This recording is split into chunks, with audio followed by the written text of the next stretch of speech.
Oh, I love this. Love MLBbro.com. And I'm going to tell you, I don't know if Rob Parker realizes the impact he's had on so many careers in sports journalism. Rita, I was probably like 6 years old. Okay, I wasn't that young. Okay, but seriously, I was 19 or 20, and I went to a journalism conference for aspiring journalists, those who want to be in the business. And we had somebody from the Cincinnati Enquirer, and she said, "What are you interested in, young man?" I said, "I want to be a sports writer." She said, "Well, you need to learn how Rob Parker does his thing. He is the best baseball beat writer in the country, bar none. We got the best baseball beat writer at the Cincinnati Enquirer." And she was talking about Rob Parker. And you know what? She wasn't exaggerating. Man, good to see you. And tell us about your great project that you have started. Well, Mike and Rita, how you guys doing? Thanks for having me on the show. And I got to tell you, MLBbro.com is my baby, my dream. It's for the culture. As you know, baseball is a big part of the Black culture.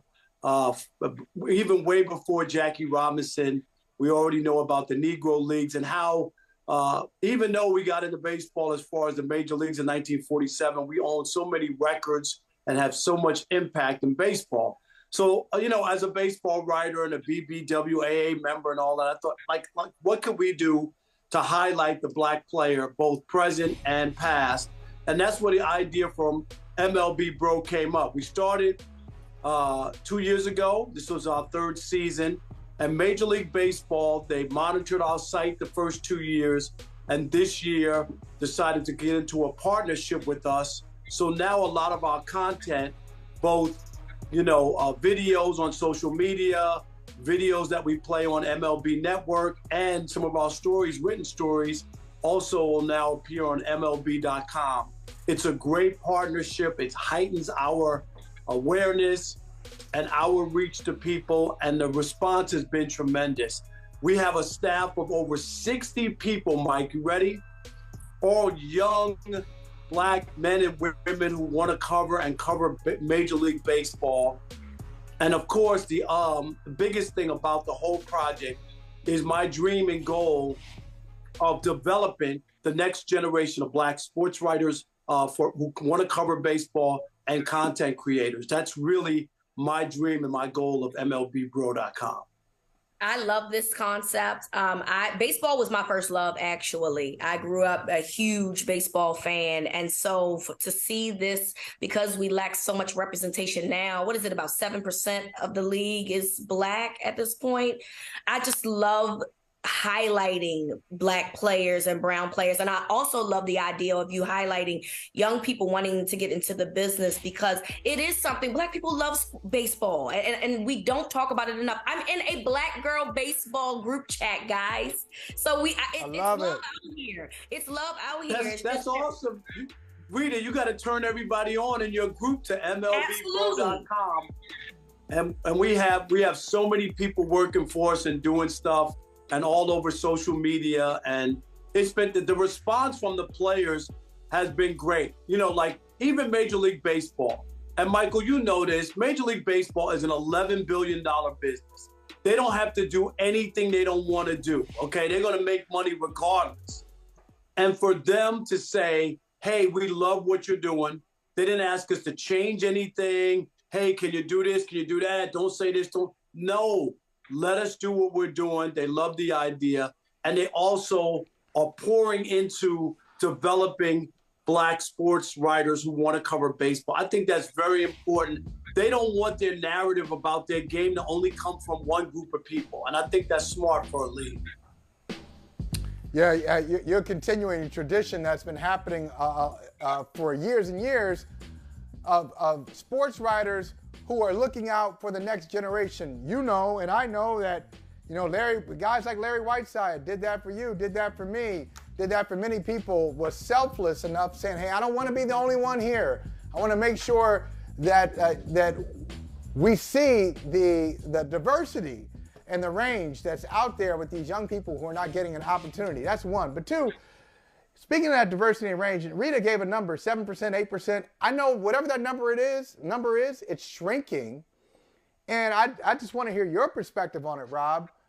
Why is it so difficult? Why has it been so challenging to maintain black participation in Major League Baseball? For a couple of years, the last 3 or 4 World Series teams, we're always counting, oh, there's 1 or 2 black players on championship teams. Why is that? Well, it's a combination of things. And I'm here to report that the numbers are getting better. You got Jordan Walker, who's the instant star in St. Louis, and we'll talk about him and what he's going to do as far as changing the perception of the game.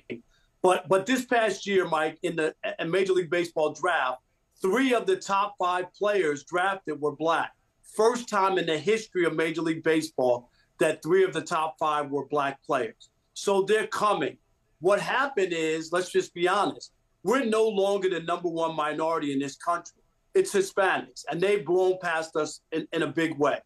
And also, about 15 or 20 years ago, Major League Baseball also started outsourcing the jobs, starting academies in Latin America. They don't have to deal with agents and lawyers and all that you have to do if you deal with American kids. So you go over there, you build up these academies, and you put these kids in there and they play baseball all day, you know what I mean? And you feed them 3 meals a day. And if they develop, they get paid and they move to the major league. So it's not like baseball's not going to pay them. But you don't have the issue of whether or not they're going to make it. And I gave a guy $10 million signing bonus and he never makes it to the major leagues.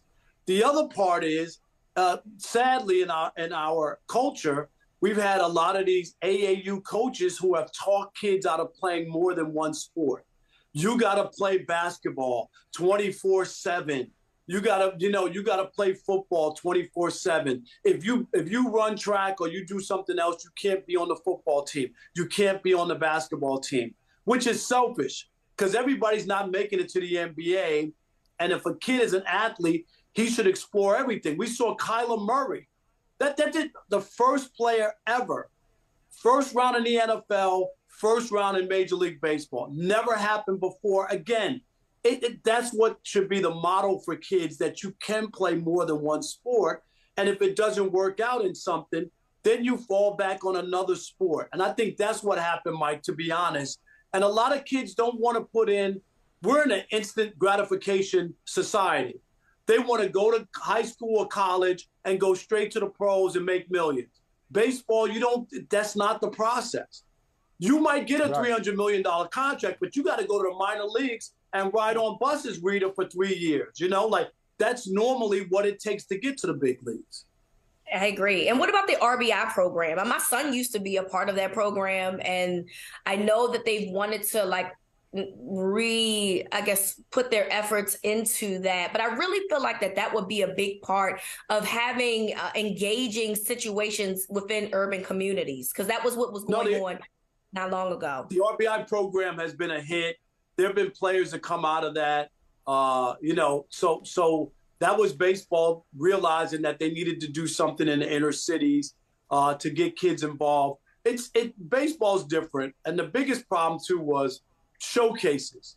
So they have these things called showcases where you got to pay like $1,000 for a weekend and all the scouts come out there. And a lot of kids who are playing, minorities, blacks, don't have $1,000, for a baseball showcase. So you don't get seen in those things. So these kind of things are being knocked down, and they're trying to look other places where it's not just a money grab by all of these baseball showcases and coaches and whatnot who are trying to make money off the parents and the kids. So that's another part of the game that needs to get better.